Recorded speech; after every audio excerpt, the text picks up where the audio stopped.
Dasavatharam part 4 Narasimha అవతారం గురించి తెలుసుకుందాం. హిరణ్యకశిపుడు బ్రహ్మకై తపస్సు చేయగా బ్రహ్మ ప్రత్యక్షమై ఏం వరం కావాలో కోరుకుంటే అప్పుడే హిరణ్యకశిపుడు ఇలా అంటాడు. మనుషులు కానీ, జంతువులు కానీ, దేవతలు కానీ, ఎవ్వరు కానీ, ఇంటి కానీ, బయట కానీ, రాత్రి కానీ, పగలు కానీ నన్ను ఎవరూ చంపకూడదని వరాన్ని ఇవ్వమంటాడు. అప్పుడు బ్రహ్మదేవుడు ఆ వరాన్ని ఇస్తాడు. హిరణ్యకశిపుడు తపస్సులో ఉండగా తన భార్యకి కుమారుడు పడతాడు. ఆ కుమారుడే ప్రహ్లాదుడు. ఆ ప్రహ్లాదుకి నారద మహర్షి చిన్నప్పటి నుంచి నారాయణుడనే నామాన్ని రుచి చూపిస్తాడు. అంతటా నారాయణుడే ఉన్నాడు అని గ్రహించి ప్రహ్లాదుడు చిన్నప్పటి నుంచి నారాయణుడిని స్మరిస్తూ ఉంటాడు.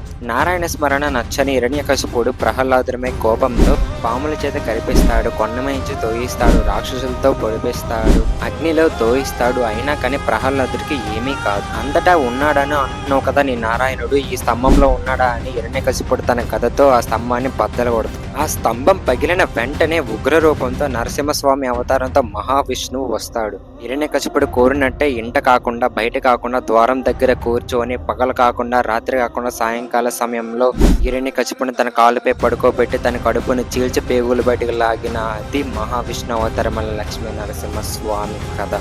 నెక్స్ట్ వామన అవతారం గురించి చెప్పుకుందాం.